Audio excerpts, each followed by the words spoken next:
Halo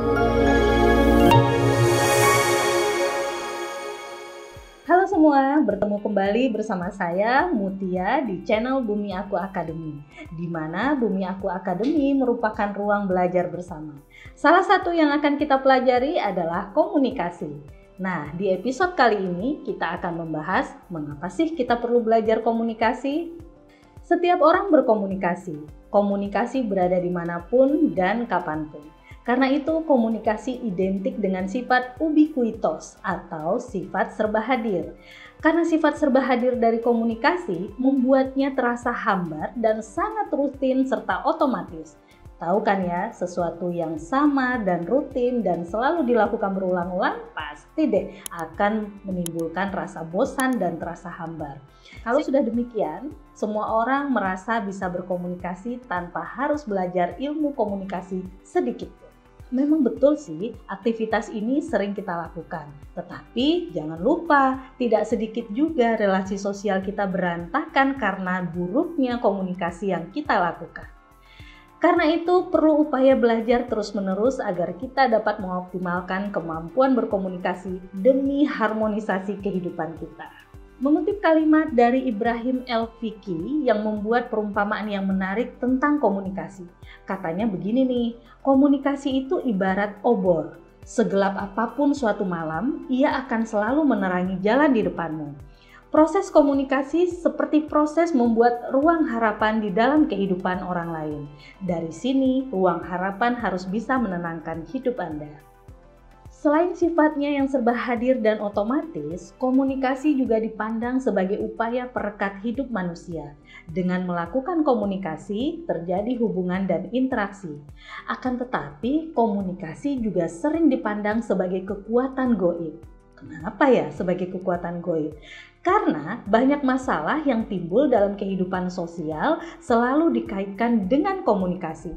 Bahkan beberapa ilmuwan menyebutkan komunikasi sebagai phlogiston. Phlogiston merupakan istilah yang sering digunakan orang sebagai analogi untuk menggambarkan suatu penjelasan yang secara salah untuk penyebab yang bersifatnya imajiner. Jadi kita membayangkan sesuatu tapi sebenarnya salah. Nah, ini phlogiston ya.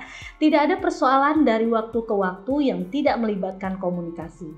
Justru dari waktu ke waktu manusia dihadapkan dengan masalah sosial yang penyelesaiannya menyangkut komunikasi yang lebih banyak, bahkan yang lebih baik.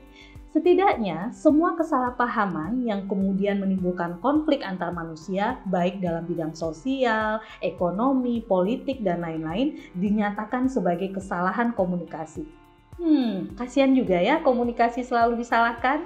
Pada akhirnya, komunikasi muncul sebagai kambing hitam. Jika terjadi keruwetan dan ketidakharmonisan dalam hubungan antar manusia, relasi dalam pekerjaan, rumah tangga, ataupun hubungan personal, bahkan dalam skala yang lebih luas antar negara. Oleh karena itu, tidak ada salahnya untuk kita menghindari konflik dan ketidakharmonisan, maka kita perlu menguasai dan menguatkan kembali kemampuan dan keterampilan kita dalam melakukan komunikasi. Supaya apa? Agar tercapainya harapan yang kita inginkan. Secara sederhana, komunikasi dapat didefinisikan sebagai sebuah seni dan keterampilan dalam membangun relasi yang kuat dengan orang lain.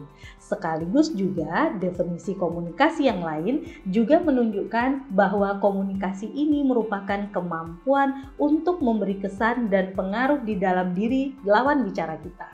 Kebayang nggak sih? Kalau kita senang berbicara dengan orang dan orang lain pun senang berbicara dengan kita, yang terjadi adalah hubungan yang harmonis. Tentunya agar terjadinya komunikasi, ada beberapa unsur atau elemen yang harus dipenuhi agar aktivitas tersebut dapat berjalan dengan lancar. Nah, biasanya di dalam komunikasi kita mengenal unsur yang pertama yang kita kenal dengan komunikator. Komunikator ini adalah orang yang menyampaikan pesan. Bisa tokoh publik, bisa Anda dengan lawan bicara Anda, tetapi ada komunikator ini intinya adalah orang yang membawa gagasan atau pesan yang akan disampaikan. Unsur yang kedua atau elemen yang kedua untuk berlangsungnya komunikasi adalah pesan. Pesan ini merupakan kalimat yang akan kita sampaikan kepada lawan bicara kita. Nah, unsur yang ketiga agar berlangsungnya komunikasi kita kenal dengan saluran komunikasi. Bagaimana pesan itu disampaikan, apakah dilakukan secara langsung dengan tatap muka ataupun lewat perantara media, inilah yang kita kenal dengan saluran komunikasi. Tentunya saluran komunikasi yang akan dipilih atau digunakan dalam berkomunikasi disesuaikan dengan si penerima pesan maupun si pembawa pesannya. Kemudian elemen yang keempat adalah komunikan. Komunikan adalah orang yang akan menerima pesan yang akan kita sampaikan. Nah, elemen lain dalam komunikasi adalah feedback. Feedback ini merupakan respon yang terjadi atas aktivitas yang dilakukan. Jika semua unsur atau elemen tersebut terpenuhi, maka kita dapat mengatakan peristiwa komunikasi sedang berlangsung. Persoalannya adalah bagaimana kita membuat peristiwa komunikasi tersebut bisa berjalan efektif. Unsur saja tidak cukup, elemen-elemen komunikasi saja tidak cukup. Nah, tentunya kita harus membekali diri dengan pengetahuan yang lebih dalam bagaimana membuat komunikasi itu agar bisa berjalan efektif dan mudah diterima oleh lawan bicara kita. Seperti yang tadi sudah saya uraikan sebelumnya, komunikasi adalah sesuatu yang kompleks. Jika di dalam bidang musik ada orang yang buta dengan nada, maka dalam aktivitas berbicara ataupun dalam aktivitas komunikasi ada orang yang buta dengan ucapan.